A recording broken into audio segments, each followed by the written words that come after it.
Hi, and you're very welcome to another episode of the Women's National League podcast here on finalwhistle.ie. I'm Breifne Earley, and I'm joined once again by Peamount and Ireland striker Stephanie Roche. Stephanie, another week done. How was your week? You had a weekend off over a bank holiday. It must feel like a new enough event in your world. Yeah, it's been a while, all right. And it's funny, we spoke before we came on here, and all I'd done was watch football all weekend. So yeah, no, it was difficult not being playing because we got off to such a good start last weekend, and to have a big break now between now or the Wexford game and playing Shells is frustrating. But it was nice to be able to watch some of the games on the Watch League of Ireland and also watch some of the Premier League games. So yeah, that was pretty much my whole weekend. In terms of, I suppose, the structure of the league, there's 9 teams. You can't make a match with an odd number of teams, so one team is idle every week. This time it was your turn.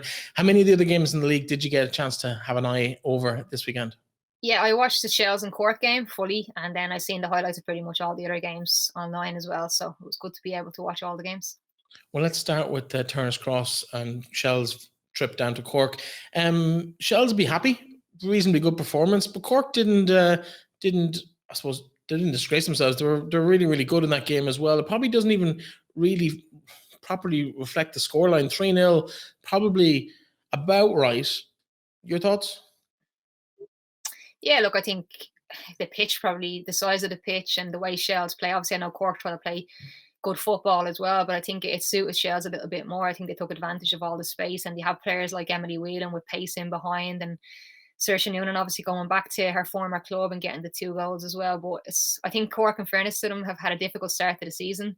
Being away to Galway first and then having Shells at home. They're not easy games, but I think Shells were well-deserving winners on the day.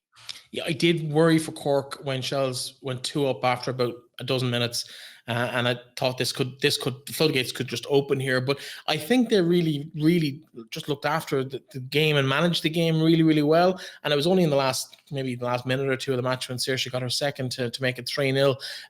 There never really was going to be more than one winner. It was always going to be Shells from about that 10 or 12th minute once Saoirse got the second goal. But they really did cause Cork a lot of trouble.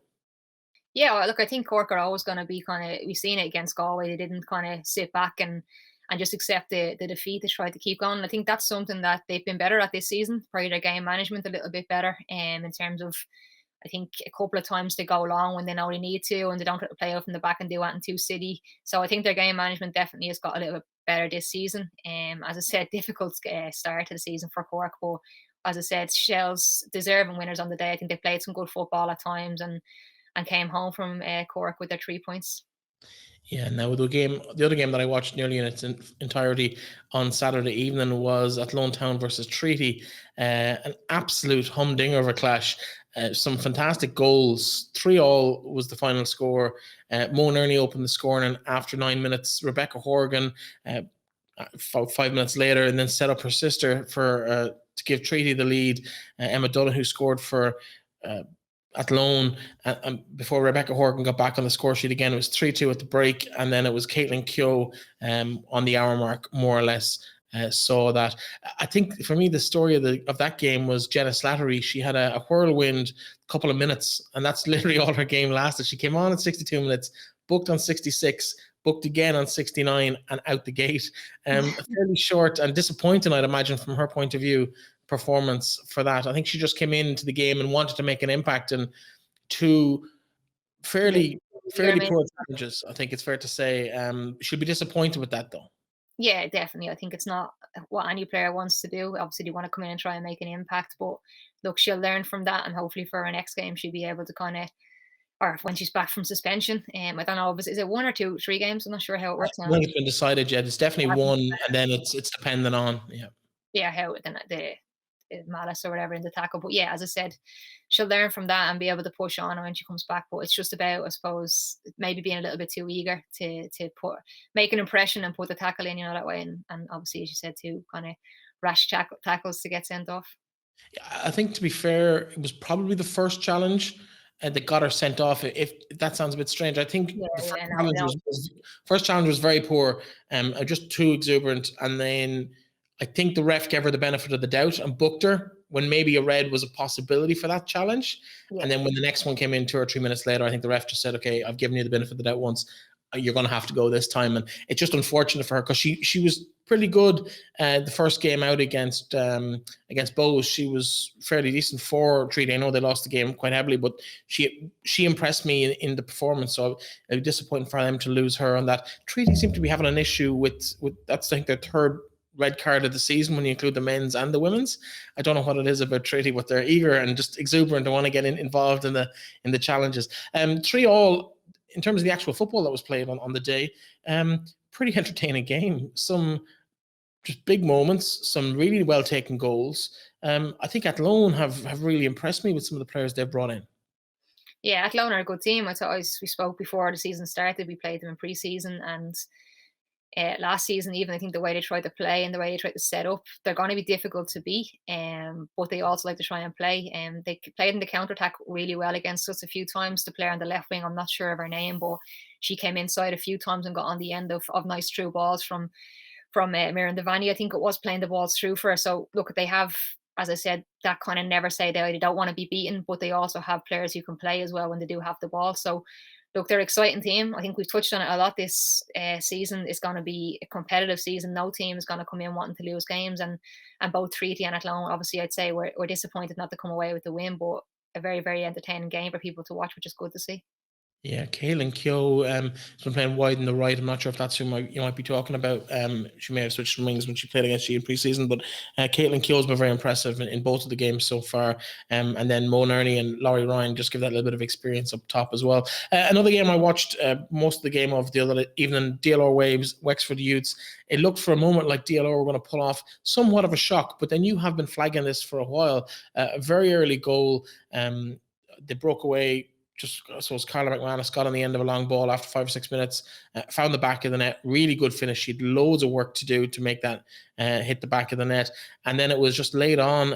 Kylie Murphy popped up just to equalise, and it was never really in doubt once she kind of got her head on the ball and she just said, I'm doing this. And she finished nicely to level the scores and take a point back to Wexford. Yeah, look, I think, as I said, I've touched on it. I think the DLR are going to be a difficult team for everybody this year. I think they'll surprise a lot of teams. I don't think they're too far off pushing the likes of ourselves, Shells and Wexford for that title. And I think it will come in the next couple of seasons. I'm hoping not this season because obviously I want Peamount to win it. But I knew coming into that game against Wexford that they give them a good game. I think Wexford, in fairness to them, showed their experience. They kept going. And obviously the player you mentioned, Kylie Murphy, getting that goal to get them back into the game. But yeah, a very, very good performance from DLR. And I think they've shown everybody in the league that they're not here just to take part. They're here to really make a go of it this season. And I think they will be a very competitive team this year. Yeah, final game of the weekend, Galway Women's FC versus Bows. 3-1 winners for Galway. They'll be delighted with that. Yeah, definitely. I think Bows going down there as well, I would have thought it might have been a bit more of a competitive game. I actually didn't see it. It's probably one of the games I didn't watch a lot of. I just seen the goals. But yeah, look, Galway will be delighted to get the win. Rachel Kearns obviously happy to get another goal as well. Be top of the goal scoring charts there too. So look, I think Galway has. We'll speak to Becky later about this, but they're a difficult place to go to, and a very, very good result against a good team in Bows. Yeah, of course, the goal scorers there, as you mentioned, Rachel Kearns on half hour. Kate Slevin, who did impress without finding the back of the net against Cork 2 weeks ago. She got the second 35 minutes, while Lindsay McKee, just before the hour, wrapped it up 3-0 at that stage. Bows with a late consolation. Chloe Darby, 71 minutes in that game. That leaves the league table looking with like Shells clear at the top of the table, 6 points from their 2 games. Galway on 4 points, and then a load of teams, well, yourselves and Bohemians, albeit only after 1 game in your case, because of the idle week, you've 3 points each, while DLR Waves and Wexford, they share the spoils in UCD. They have a point each, along with Athlone Town, Cork City and Treaty. So everybody off the mark at least. That's quite nice for every team to have at least 1 point. But it's going to be an interesting league, and I think we've touched on this before. It's going to be tighter than it has been in recent years, particularly at the lower end of the table, I think. I think those bottom 3 or 4 teams that have tended to be cut adrift a little bit, I think that gap is going to be just that little bit tighter to the 3rd and 4th spots than they would have been over the last few years. Yeah, definitely. And even I think the likes of, as I mentioned, Athlone, Treaty, Bows, I'm not even mentioning DLR because I think DLR are going to be closer to us than they have been in all the seasons so far. But I think those teams are going to be able to pick points off Shells, ourselves, Wexford, hopefully not ourselves, but I think they will be looking to do that, as well as kind of being more competitive within that small group of teams, if that makes sense. So look, it definitely makes for a better season, particularly with the games being streamed now. I think every game is going to be competitive, and I just think it's good for the Women's National League to be. I think sometimes when you look on Twitter and you see the scores or 8-0 or 9-0, you can be like, oh Jesus. I remember even playing in games myself, and we'd be probably hammering a team, and you're kind of almost, you don't want to go and score more because you don't want people seeing it. It almost makes the league look a little bit more amateur. Whereas when you can get games where it's more competitive, you've got 3-3 draws. The likes of Bows getting a little bit more competitive in games. Obviously, they got their first win of the Women's National League last week. It's just, it makes it all the better, I think, for the league. And as I said, it makes it sound more competitive. It makes it, people who are looking in on it kind of take more notice, because I think sometimes when you see games that are kind of teams being hammered for or 9 or 10-0 sometimes over the years I've played, and it just doesn't look good. So for me, I think it's a huge positive. As much as I don't want any of those teams taking points from Peamount, it does make for better watching and better viewing. Absolutely. It does mean also that there's less goals in the league. So people like yourself who've been gunning for that top goal scorer award. Rachel Kearns, as you mentioned, she's top of the charts at the moment, 4 goals in her opening 2 games.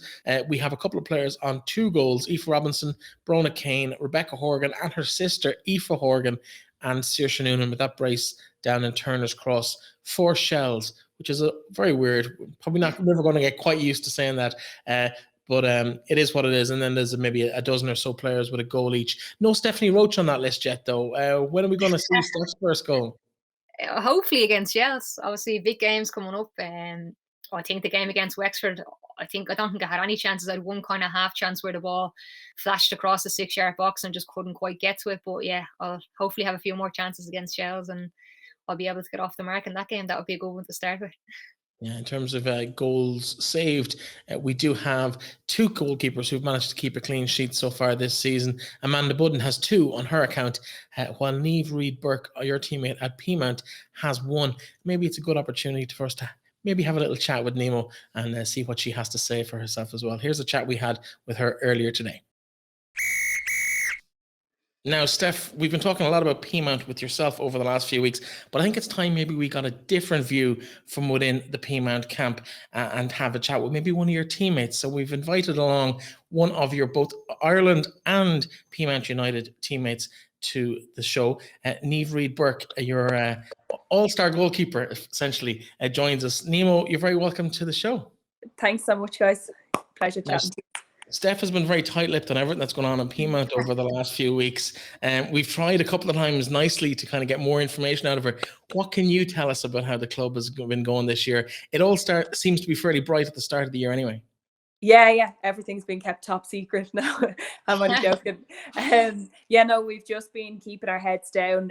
We've been very aware that with the success we've had in the last 2 seasons, that the spotlight very much is on us at the moment. So we've been trying to just work super hard, stay hungry, and keep our heads down and everybody's feet in the ground before the difficult bit starts, with the obviously league starting last weekend for us. Yeah, it's been, I suppose, one of those kind of openings to the league. You had a game, then you have a week off, now an international break. From your own personal point of view, obviously you've been in the news recently because of your retirement from international football. How weird is it looking at an international break from the outside in, because you've been thereabouts for most of the last probably 7 or 8 years? Yeah, it's bizarre. I think I said to my family at the weekend, I think this is the first Easter in about 15 years that I haven't had any type of football. So that was really bizarre. Kind of felt myself, I was like, geez, what do you do with 4 days off? It feels very bizarre not being involved and like kind of seeing the buzz around the camp. I was chatting to Karen Duggan and she told me that you might experience this as well, so I was kind of expecting it a little bit, but it's really nice to be able to, like, I don't know, let the stress just, you don't feel it, and kind of get the vibe of being from the outside for once. It's kind of a nice feeling too.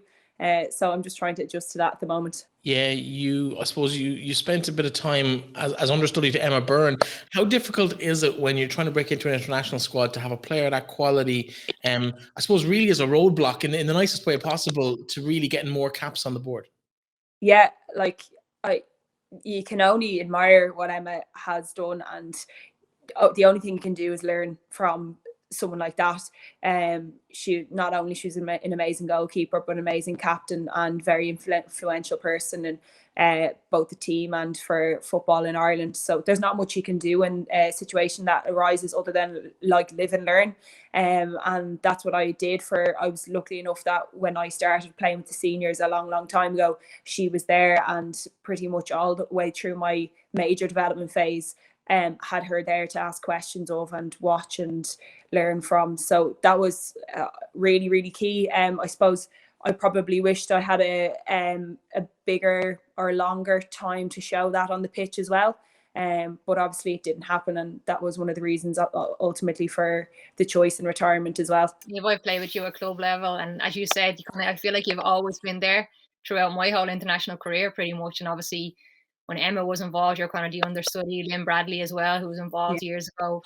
I kind of felt like I really thought maybe you get your opportunity after Emma particularly retired. Like, do you feel like you have any regrets, or do you feel like I particularly remember the game against the USA. I think it's mostly remembered for that Maeve incident, but I think we would have lost by a hell of a lot more if you weren't in goal. We had a great game that day, and I really felt that was going to be the time where you'd kick on and kind of get your opportunities. Like, but it never seemed to really happen. And as you said, you didn't really get the opportunities that you probably thought you deserved. Like, how did you handle that as a player, especially as a goalkeeper, because a lot of the time you're not going to get your chance to come on as a sub, like. Yeah, exactly. And I did think that when I got the chance in America, and Emma was still around, and I think that was like you might remember it was an unofficial international window. Players out. I remember. Yeah, we were missing a few players. Yeah, so that's why I was thinking great. Like Emma, like obviously unfortunate that Emma couldn't be there, but great time for me to show what I could do, and I thought I did a good job on that. So I thought I was like, this is the perfect chance to kind of make a statement, especially because I think at that stage Emma had kind of voiced that she was thinking about retiring herself.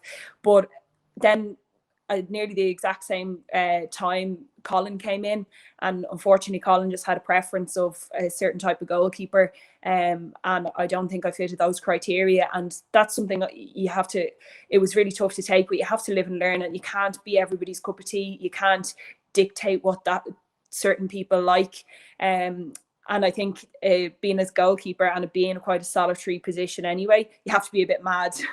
And, you have to anyway, I'll give you that. Yeah, exactly. So it kind of, for a while it sucked, and I had to find a different route around it. But I learned a lot then in that time, that if I was going to make it, that I had to be resilient in different ways, and you have to be able to take those basically being dropped for a while just because you're not their type.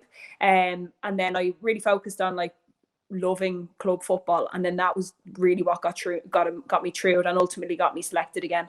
Obviously you're probably one of the prime examples of players who have chose to stay in Ireland and work hard. And obviously I know you personally, and I've trained with you, so I know how hard you train and work to make sure that you are ready for kind of professional or international kind of games and stuff. Like, did you find it difficult being told that you had to go away? Like, I know you have a very good job and you work hard and you're trying to balance both. Like, kind of, was that decision tough for you at the time, or did you feel like for you personally you had to kind of stay? Because I know a lot of the girls feel under pressure at times to go abroad, and it might not suit everybody, Yeah, and like, to give you a bit of an insight, like, I don't think it's everybody's cup of tea to go away and play professional football. It's not that I didn't get given the opportunity. I've over the years been offered it in numerous amounts of times. Even for example in 2020, I think maybe 6 or 7 clubs across Europe came looking and knocking. But ultimately, as a female player, the money was just terrible. Like, some of the clubs, and I won't name the clubs, were offering me €200. I didn't even know if it was a week or a month. It was a month, because what I worked it out as, it wouldn't have even paid my rent in Ireland if I had gone for it.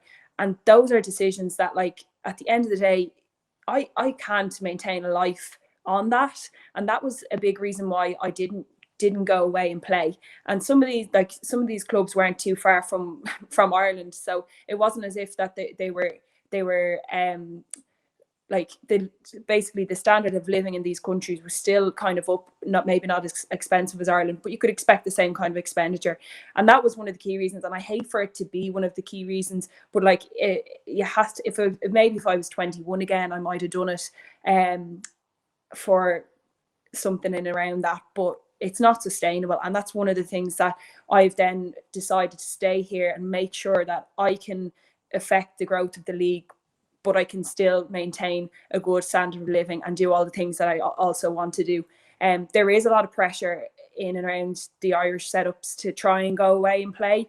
And I don't know if now is the right stage for, I suppose, for people, for the transition of the team right now, the international team being basically a friendly year. Maybe it is the time for people to go and make that jump. But for me this year, it wasn't this stage time personally. And again, it was another reason, a big factor why I ended up retiring. The timing of it, though, Neve, seemed a little bit strange because you were named in the squad one day and maybe 24, 48 hours later, you came out with a statement saying you were withdrawn. Had there not been any discussion between yourself and the management ahead of time, or is this something you've been thinking about for a while, or was it just when you were in the camp and you said, I just don't feel it, I'm not, it doesn't have the same draw anymore? A combination of things. I was trying to fix something in to do with my personal side, like with work and things, before I announced my retirement. And the camp actually came quicker than I was able to do that, so I had to kind of just call it because the camp was getting closer, and I couldn't obviously keep the team waiting, or the position from another goalkeeper that would needed to be filled. So, and then again, for me, then it probably, I could have gone and played in the camp, but ultimately I had my mind made up. I just was trying to wait for something to play out, which I had to just make the call on. So that was the reason for it. And again, I think it might come across that in the footballing world, like, oh, it's a bad time to call it if you've just been announced in the squad. But again, I'll go back to, in the Irish football team and being a women's National League player, it doesn't always revolve around the choices around football. It was the life choices that I was waiting for it to play out, and ultimately that was the main driver and the main priority first. Yeah, I think you've touched on it. Like, that's kind of the reality of it for a lot of footballers, particularly around our age. Obviously, you're a little bit younger than me, but I think when you get into your kind of late 20s, it's not just about going and playing football. You've got a few different factors to make, like whether you have a mortgage or you're paying rent or you're living somewhere. Like, you think, obviously you played in the Women's National League from the start with Raheny, Shells, and now Peamount. Like, how far do you think we are away from actually getting a semi-professional league that will maybe encourage players to be able to kind of get that balance a bit better? I don't think we're far away at all. I think decisions have to be made, and there has to be a jump at some point. And I don't think it's a big jump from where we came from. I've played in every single league there has been in the Women's National League. I can see the massive improvements, and like even year on year, like since I've joined Peamount, the difference in the teams being across league being more competitive. You're not going out and hammering teams, and the young players coming through are so much of such a high standard for compared that to 10 years ago or whenever we started the Women's National League. So I think now it's just literally, I know that there's probably finance problems in the FAI at the moment, but I just think it's such a good investment for not a huge amount compared to, like, I even see, like, compared to the men's league, we're not even asking for that. I think it's just something needs to be done. And if you can get people semi-pro, we're going to get the Irish women's team qualifying for things. Then that's what the prize is for making a semi-professional team here. And like, if we can do that, and the ultimate goal is to get the girls now who are in the squad to the World Cup, and we can do that, then that should be it should be a given. Yeah, I think in terms of the centralized, even if it's a case of having a number of centralized contracts, even semi-professional contracts, it just removes the stuff that you've been talking about, and Steph has mentioned on the show before, about the reality of just paying your bills as a human on the planet. We all have bills to pay, and being able to do that without worrying about whether you can take that couple of days off work for an international camp is just not practical. It's a story that's as old as time. The likes of Sonia Hughes has mentioned it in interviews 10 years ago, reasons why she pulled out eventually, and it goes on and on and on. Mary Curtin the same. There's been so many kind of people talking about the end of the career and I suppose the reality of just there's no money in it. Steph, I suppose you've had a very different experience, or maybe the exact same experience on an international scale. How have you seen it compared to what you've experienced in whether it's Italy or France or the States or the UK? Yeah, I think in terms of the growth of this league, and I think the closest we'd be to will probably be Italy. I think Italy, in terms of going professional, a lot of their teams are still classed as amateur and semi-professional, so they're not all being paid full-time wages. Some of the girls work and some of them play football as well, but they're getting subsidised and they're getting kind of help towards the money they're missing out on when they don't work, when they're playing football. So I think in terms of the leagues that I have played in, that's probably the closest we could probably, I suppose, aim for at the moment, because as Neve said, I think the game has grown so much in Ireland over the last 10 years, and I've obviously been away and I've come back and I can see the competitiveness within the games is definitely got better. So I think in terms of a model that you could look at, maybe the Serie A in Italy is probably the closest I think that we could look to kind of emulate. I think the Italians do things a lot different, so we'd obviously need a little bit more kind of organisation and stuff in order to get there. But like, I think, as I said, and as Neve said, we are close. It's just about making that push, and hopefully it will be before I retire and I'll be able to reap the benefits. Sooner rather than later. Before we let you go, Niamh, of course, we do have 2 international games this week. We're playing Denmark and Belgium. Have you any idea? Because it's very different to the men's game, because you probably don't have as much in-depth analysis of the women's international sides. What's your own view on the games, even though you're not involved? Have you given any thought to them at all? Yeah, it's actually funny enough. Denmark and Belgium are 2 teams that I've never been played against or been in the squad for. So I'm really, and traditionally the Belgians would have a very good men's national team. So I'm interested to see what the competitive nature is like for those 2 teams on an international level. I personally think now is the time, get the players who haven't had experience in the pitch, the game time, and I understand that's what's being said around the camp as well, is that's the idea of these friendlies, especially since there has been no friendlies for Vera since she's come in with the pandemic and things like that. And I think that's definitely what's needed within the team as well. I personally feel there's a lot of players that have 50 plus caps, and there's the other half of the team then who have under 10 caps, and there's not many people sitting in the middle, which I think that's a little bit concerning. And I think this year should be focused on that, because that's the difference when you can have experienced players coming off the bench and making the difference. And I think that's ultimately another thing that we need to qualify. So I'd like to see the girls who have been in and around the squad, or even some of the new girls, getting in and getting minutes and getting experience, especially at that level. And as well, the women's national league players getting in, because that's, again, for us, that's what we work hard for. And a lot of the girls are deserved positions on the team now. Yeah, finally, just I suppose, finally, which of those youngsters that have come through in the last maybe 12 months or so are you looking forward to seeing most in an Ireland jersey? With the young ones, I definitely think the likes of Emma Whelan is an exciting prospect. She's very pacey, and she had a really good game at the weekend with Shelburne. So someone like that is a really interesting. I then think there's even players that have kind of come through the ranks. I'd love to see our own Peamount player Claire Walsh getting game time, and I think she deserves it with some of the performances of last season. And then Neve as well, Niamh Farley, who's obviously just gone over to Glasgow Ladies. This was at the end of last year. It would be nice to see her getting some game time too. And I think if they can find the balance between the new players coming in and some of the more experienced players to bring them along on the game, we could see 2 really good matches this coming week. Excellent. Final question: did you get a touch on that penalty last week? Do you know, it hit me at some point, and I was freeze framing it, trying to see it.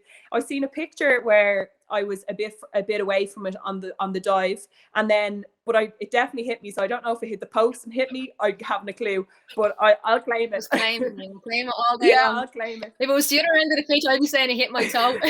Exactly. And look, even if I didn't get a touch on the way over, my bun stopped it from going back out to them. So I'll take that. Listen, Niamh, thanks very much for joining us as ever. No worries. And, best of luck for the season. Thanks a mil, guys. See you later. Niamh Reid Burke, they're a fantastic servant to Peamount, Raheny and Ireland over the years, and many, many more seasons, I'd imagine, left in the gloves there. You've had the pleasure of playing with Niamh at a range of different locations, whether it was with Raheny, with Ireland, and now with Peamount. What's it like playing with a player of that quality behind you?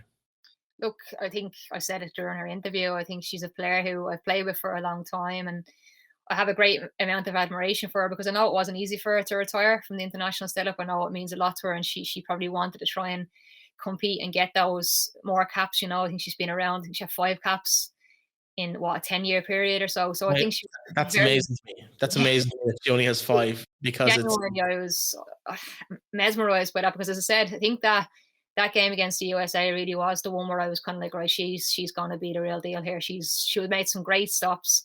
And I think, obviously, as I said, playing with club level and Raheny, and obviously now with Shells, with Peamount, she's just an excellent goalkeeper, and her attitude all the time in training is top notch. Like, she never wants to be beaten. She's not a player who you want to get on the wrong side of either. I'll admit that too. But like, she's just an excellent professional, and as I said, I think it's a disappointing thing to see her retire from international. But I'm happy to be able to play with club level with her. Do you think it'll make her a stronger player for Peamount in terms of maybe not distracting her or not having an extra worry about Ireland considerations? She can just focus on her club career now. Yeah, look, I think obviously with her not being involved with Ireland, it means that hopefully Peamount can reap the benefits. I think Neve is very committed to her work as well. And I think she's done a great job balancing everything over the last couple of years. So it's probably one less thing for her to have to balance. And as I said, hopefully Peamount can reap the benefits. But look, she's been an excellent keeper for a number of years. So I can see her being in that same position and keep performing for a number of years to come. Yeah, and I think she touched on something that maybe doesn't get talked about an awful lot outside of the actual player circles, is the reality of just living and the cost of living and the cost of being a professional. Because you are professional footballers, even if you're not getting paid at the end of the week, you still live the same lifestyle in terms of the sacrifices you give up, in terms of diet, exercise, social life, relationships, and all the stuff that comes with that. About maybe the age profile, we look at the likes of Izzy Atkinson or Claire Shine or any amount of girls, Neve Farley, Neve mentioned as well, who've gone abroad for that attraction of playing international football or playing club professional football. And the reality is those girls are probably taking a huge financial hit to follow that dream. We've seen even Anya O'Gorman spent a little while at Doncaster, and it just financially didn't make sense for her to be a full-time footballer. She had to come back and mix the two again. And at the stage of life Niamh's at now, in terms of she's not 21, as she said herself, it's a much harder decision to go for maybe a season or two, probably maximum, in terms of a professional career. So I can see that point, and it doesn't get probably talked about enough in the game in terms of the opportunities that are there for 21-year-olds or 19 or 18-year-olds, but not necessarily there for girls at a different stage of their lives. Yeah, I think, and I was glad she kind of touched on it, because it's something that obviously I've experienced myself, being professional. I think when I went away kind of when I was 23, I think it was, and I went to France first. So I was quite young to a certain extent. And I remember my first contract, I was on €700 a month. Like when I think back to that, I honestly don't know how I survived. And at the time, I think when you're at that age, you're kind of like, all right, I'm going to play professional football. This is the best thing ever. It's great. And you're naive in that sense that you don't think, oh, actually, I have to pay my rent with that. I have to pay for my internet with that. I have to feed myself. There's all these things that you just don't take into account as a young player. And I think it's good that Neve hit on that, because I'd say a lot of players within the Women's National League probably have ambitions to go away and try and get professional football under their belt. But there are a lot of things to consider. And I think it's important for young players to know exactly what they're getting into and really prepare themselves for when they go away. Because I think unless you're going to an Arsenal like Katie McCabe or a Man City like Megan Campbell, it's you don't get maybe the professional standard of living and pay in most other clubs, that kind of way, unless you're going to one of the big names. And it's an important thing to bring up, because I think, as I said, a lot of players in the Women's National League will probably look to try and go abroad and play professional. So yeah, just make sure you have the right advice and stuff like that, and yeah, do the right thing for yourself, not just about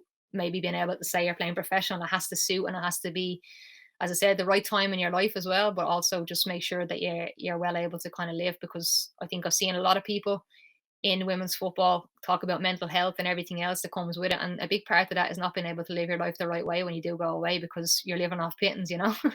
So it's everything, it's all worth considering for any young player, or even the older you get.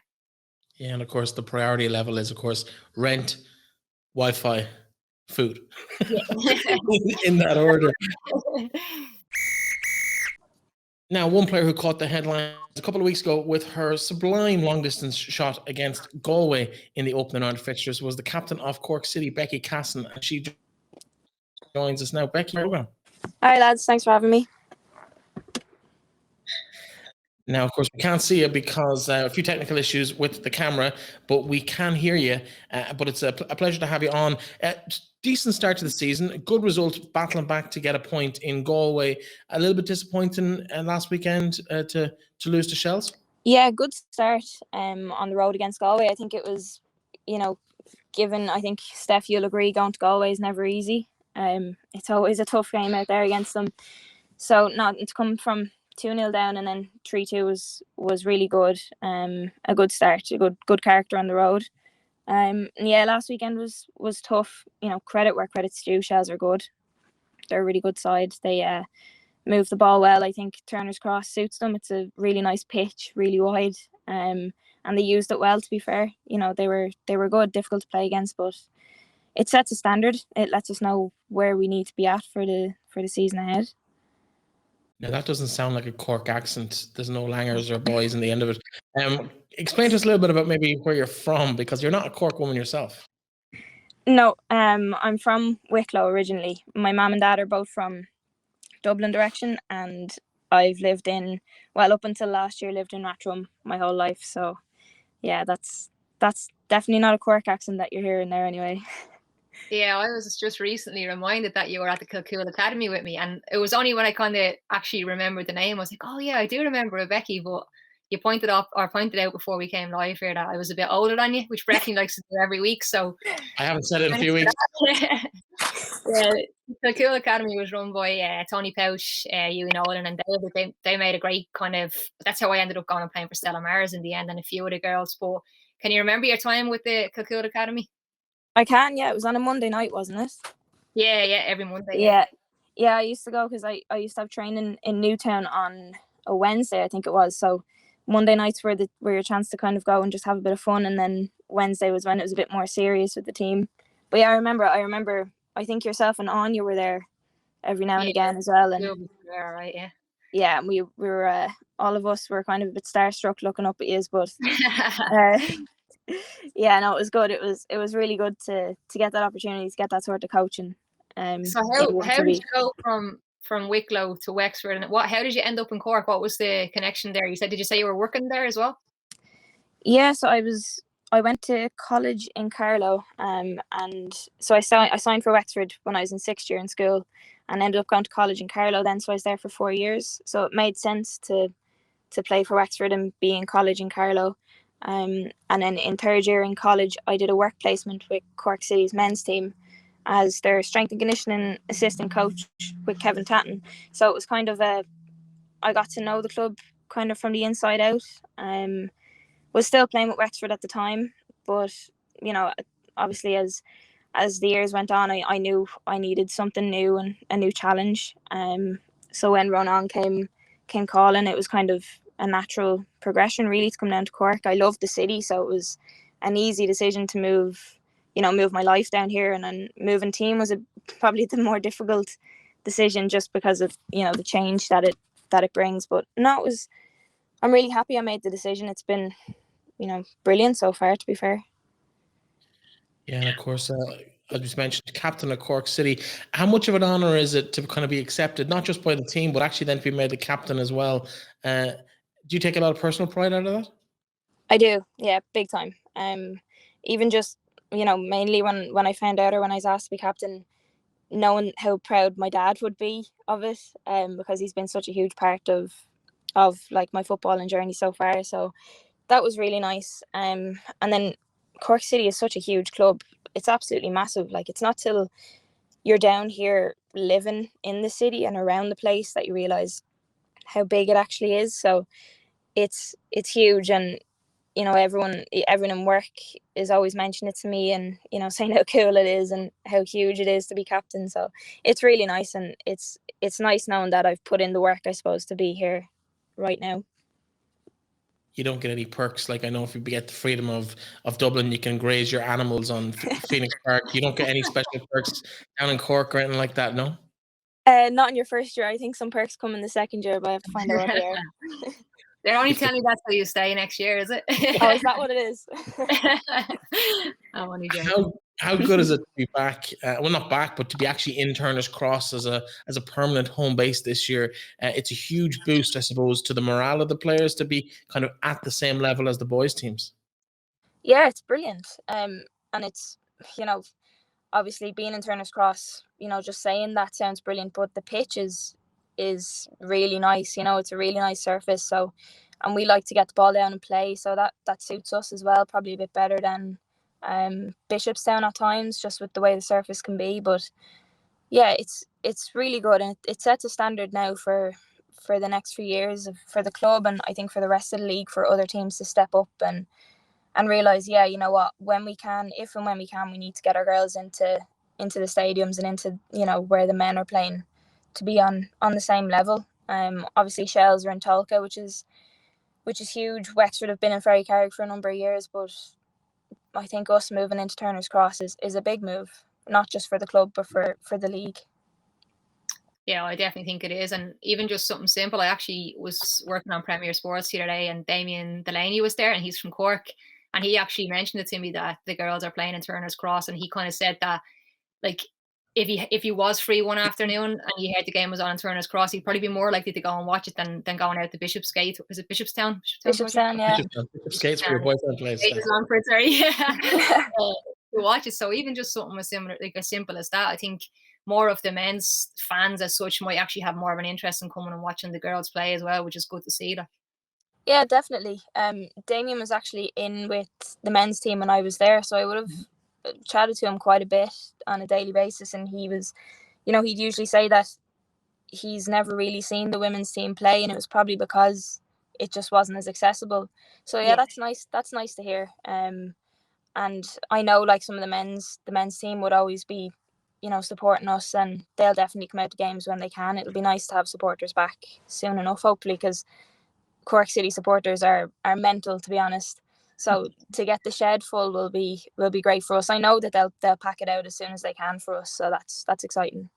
Yeah, I think people are going to be so happy just to get back to football. It won't matter what's playing, and they'll be able to support it. And I think the first couple of games after the lockdowns is eased, I think, is going to be huge for everybody, male, female, the whole lot. How much of a difference has Watch LOI made? Because I suppose you're really the first beneficiary. There was a range of really good goals, not even across the league, just in that game in Terryland, or not Terryland, in DC Park 2 weeks ago. Rachel Kern scored a great one, but it was your last minute, or a couple of last minutes of the game, your equaliser from a long range. It was a lovely strike, just dipped nicely over the keeper's head into the back of the net. What's the reaction been to that? A lot bigger than I thought it was going to be when I hit it, to be honest. I think you forget, or like straight after the game, I'd completely forgotten that Watch League of Ireland was even a thing. So to me, it was going to be, people might see it over the next few days, you know, when they get the highlights out or the clips out or whatever. But as soon as I got back into the dressing room, my phone was hopping, you know, texts from everybody, you know, people from home and school, and it was really nice, really, really nice, because I don't score very often. So when I do, it's nice when people make a deal of it.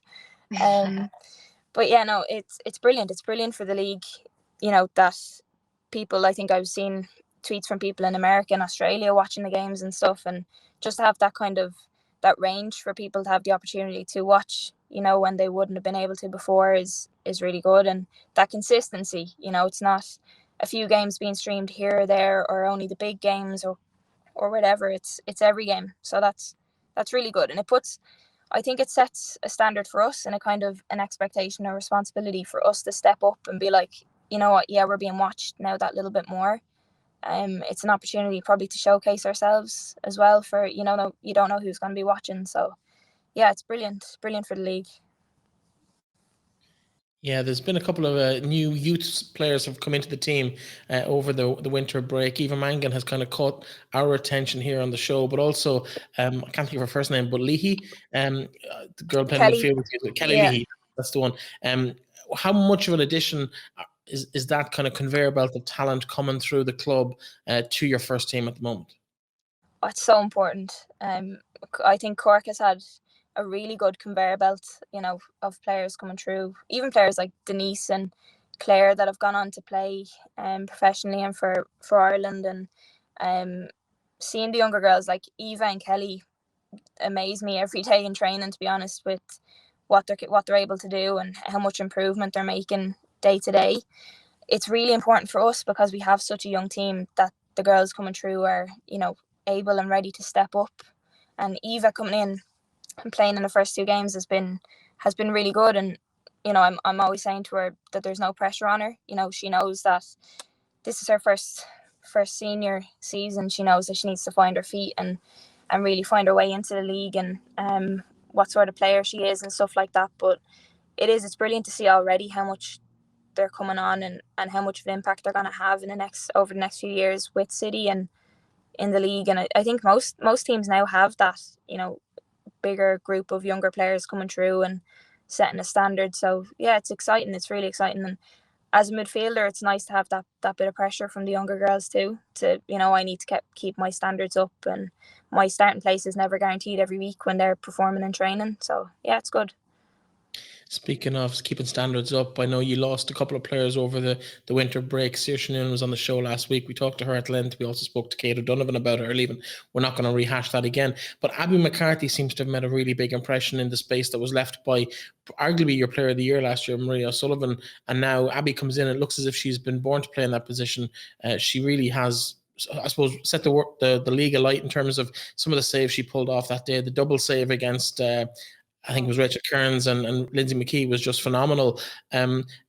Is that a flash in the pan, or is she potentially a star in the making? Yeah, well, she's certainly not a flash in the pan anyway. That's for sure. She's I think Abby's a bit of a dark horse. You know, I think I've always kind of seen her potential there. From when I first came in, she actually pulls off those sorts of saves in training all the time. You know, the girls know how good she is. It's just nobody in the league got to see her last year because Maria was in there, and rightfully so. She's a superb goalkeeper. But yeah, I think we're getting to see now what Abby's capable of. I think she made some really good saves then again against Shells at the weekend. So she is one to watch out for, absolutely. And she's only 18 as well, which in goalkeeping terms is extremely young, you know. So to have stepped up, Maria leaving, and to have stepped up with very little experience this season, you know, I have to give Abby a lot of credit. But she's more than able to be in this position, and we have all the confidence in her going forward. Yeah, she has some decent footwork as well. She took the ball around Rachel Kearns at one stage in that game. It was very impressively done, very cool, camera collected for 18. Becky, what's the I suppose the goal for the season? You've kind of set out the stall with the Galway result in particular in terms of the teams that were in around you in the league last year. What is the ambition for this Cork side? Well, for the season ahead, I suppose we want to finish higher. You know, 3rd place is where we're aiming. I think we have to take small steps, you know, and develop realistically over the next few years. And I think finishing higher than we did last year, which was 4th, would be the main goal. Beating the teams like you said that are around us, getting results, and getting back to the cup final and righting some wrongs. I think, you know, it was a really good experience, and I've said it, you know, a number of times, but credit where credit's due to Peamount and to Steph in particular. You were class, and it really did. It taught us. Don't make her head any bigger. Don't make her head any bigger. It taught us all of our lessons. But yeah, no, it's good. You have to have those experiences, and with such a young team as well, it's, you know, it's so important that you get those experiences as soon as you can in your career, I suppose. But yeah, we want to get back there because we know we're capable of putting on a better performance. So a cup final appearance and a higher finish in the league, with better results throughout the year is what we're looking at. Yeah, well, listen, you got the cup final last year, so who's to say you can't repeat that feat again this year? And I was really impressed with the game in Galway, particularly where you just had that never say die attitude, and you just didn't really look like you wanted to leave that game without something, and you went away with the draw in the end. I think that fighting spirit's going to stand to you. I think Steph might have something to say about the cup final for this year. If she's anything to do with it, you won't win it, at least. She'll be aiming to repeat her double from last year as well. Becky, thanks very much for joining us. Wish you the very best of luck. Hope you get to training okay, and get your phone fixed so we can see you the next time you're on the show. Yeah, no, you'll definitely see me next time. Thanks for having me on, lads. No problem, thanks. Thank you. Cheers, bye. Becky Cassin there, captain of Cork City. She's been well travelled down around the southeast. Definitely wasn't a Cork accent, but I'm amazed to hear that she actually played in the same academy together, albeit a couple of generations apart, a couple of years apart on that. What's your memories of Becky maybe as a kid? It's funny because I actually didn't remember until I seen Dave, who was on one of the coaches on the academy. He messaged me after the cup final it was, and said it, and I was like, I actually didn't remember Becky was there. So she was obviously quite young when I was there. But yeah, look, she's developed into a very good player.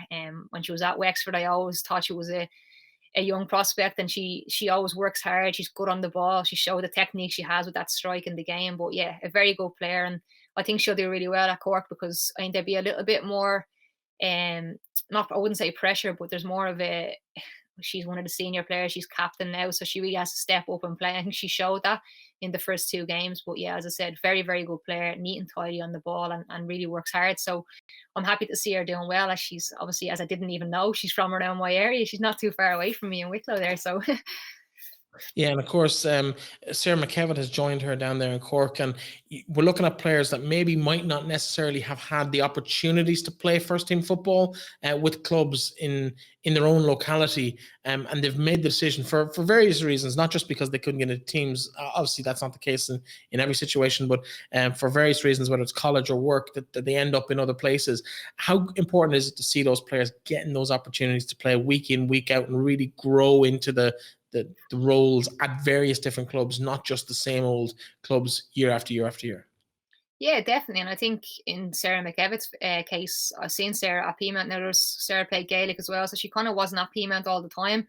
And I was kind of disappointed to see that she wasn't there all the time, because in pre-season last year, I thought she was a really good player and someone who I actually linked up quite well with. So when she wasn't kind of around, and then obviously she left, I was a little bit disappointed, because I think she is a player who has a lot of potential, a very pacey winger. And look, we touched on it a few weeks ago. I'm not sure what show it was, about players actually going and playing, because there's no point in being at a club, albeit Peamount, Shells or Wexford, but you're not actually getting the minutes you deserve, because obviously that's the most important thing, particularly for young players in your development. It's playing football and getting matches and experience within the Women's National League. So for me, I think it's great to see, as I said, Sarah Mckevitt, who would have been at Peamount with me, and also Becky. Well, Becky kind of got in at Wexford as well, so it's obviously just different reasons for her going to Cork too. But it's all about playing football, and it's all about getting minutes under your belt at that age, I think. I think that chat was with Neve Kenneth from Bowes about Niamh in particular, having been on the bench at Peamount and now kind of scoring for Bohemians in the last couple of games, which is really, really good. In terms of the Women's National League, no fixtures this week because of the international break, but we do have two Irish games to look forward to. Neve no longer involved. Yourself named in the provisional squad. Disappointed not to be in the squad for the next two games? Only slightly. Yeah, your demeanor says a bit more than slightly. What's the frame of mind in that situation? Because it's obviously very disappointing. I'm not sure how comfortable you are talking about it, because I'm sure it's still very raw. But what's your own I suppose frame of mind at the moment about international football? Yeah, just disappointing. I think we played 2 games in February with the home base squad, and we played another game last Wednesday, and I felt I'd done quite well. I really felt coming out of the games that I'd given a good display and a good kind of show of what I have to offer. And look, I'm under no illusions. I'm 31. There are a lot of young players coming through, and if I felt like I hadn't got something to offer, I'm quite an honest player. I think if I looked around and thought, okay, well, I'm not getting back in here, I genuinely thought coming out of those games that I'd done enough to possibly be considered. I had a chat with Vera, and I kind of have had a few ongoing chats with her. And look, for me personally, I've been through everything you can imagine in football, and it's about just persevering and keep going. And hopefully, as I said, I'm not getting any younger, but hopefully I'll get the call up again. And I'm on standby at the minute, so we'll see what happens with football. You never know what can happen in every game. So disappointing, but as I said, I'll keep persevering, and we'll see what happens in the future. Yeah, because you've been in this situation before, maybe 5-6 years ago. You had a little spell out of the international squad and you came back in. How much can you tell us about the conversations with Vera? How much can you tell us about, I suppose, where you have been told you fit into the whole picture at the moment? Look, I think obviously conversations between coach and player should be kept private, and I will keep it private. I think, look, I respect Vera, I respect her decision, and I always do with every manager. Obviously, you want to be in squads and you want to be able to offer something to the team. So at the moment, I think the competition in those positions is quite high. Obviously, play up front or in that attacking midfield role. But look, as I said before, I'm just going to keep working hard and I'll keep doing my best. And as I said, all I can do is when we're in with the home base.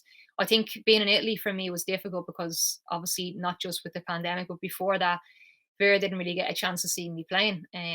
I was obviously out injured for the whole campaign before she came in as manager.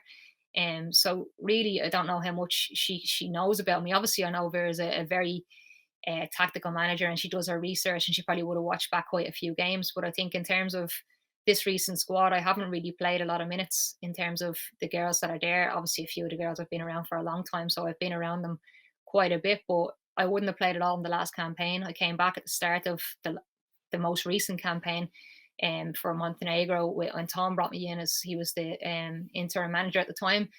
So I kind of felt like I could kick on from there. I think I was very close to starting that Ukraine game, and I didn't start the Ukraine game. And I think since then it was difficult for me. You know, it was hard because you came into games and the team was not almost picked, but you know, there's a focus on who was going to be starting and stuff like that. So I kind of had to just try and do my best to get into the team. And obviously there was Neve touched on it, no friendlies with the pandemic and everything that was going on. So that's usually the opportunity that you get to show what you can do, which I think made not getting into this squad even all the more kind of disappointing, because I really felt like this could be a chance for me to be able to show what I can do. But look, as I said, I've been through everything you can possibly be through in football, and I think I just need to kind of keep pushing on and keep working hard. And the most important thing for me now is to do well with Peamount. When there are home-based sessions, I'll always go in and do my best if I'm invited. So it's just about, as I said, persevering, and we'll see what happens in the future. But as I always say, I'll forever follow the team and wish them the very best luck in every game they go into.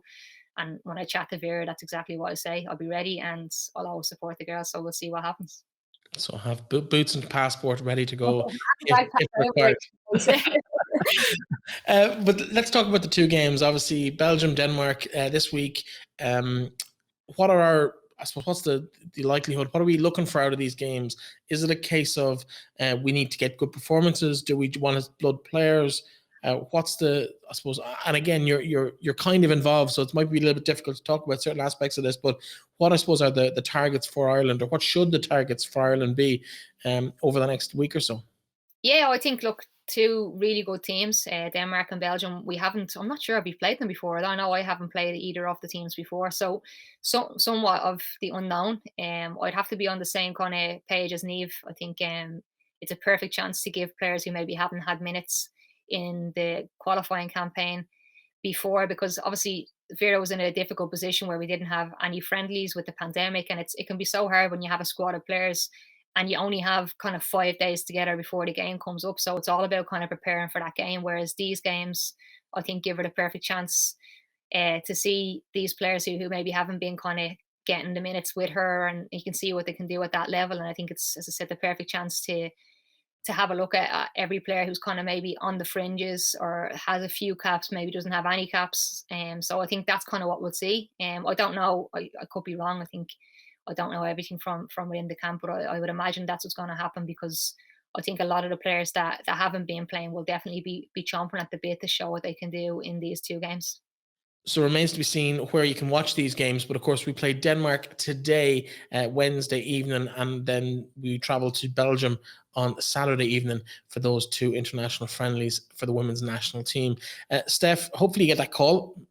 Realistically, probably at this stage, as we're recording this the day before the game, it's probably unlikely, but wishing you the best of luck if that call does come through in the next couple of days. However, to the girls who are now wearing the jersey this weekend, it's going to be great to kind of see them back in action and to look forward to some new faces and maybe some not so new faces taken to that jersey over the next couple of days.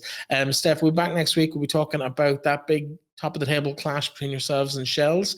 You must be getting excited for it already. I hope you're not looking for some of those Shells girls to maybe pick up a couple of niggles over the international break, just Never. in injury time against the Belgians, just to kind of just come back with a little bit of a niggle just ahead of the game. You wouldn't be thinking like that, no? No, not at all. Not at all. I wouldn't feel good beating them without some of their best players. Well, you probably get over as well. Steph, thanks very much again for this week. To Niamh Reid Burke and Becky Cassin, thanks for joining us, and we'll be back with you again next week. From me, Breifne, and from Steph, see you later. See you guys.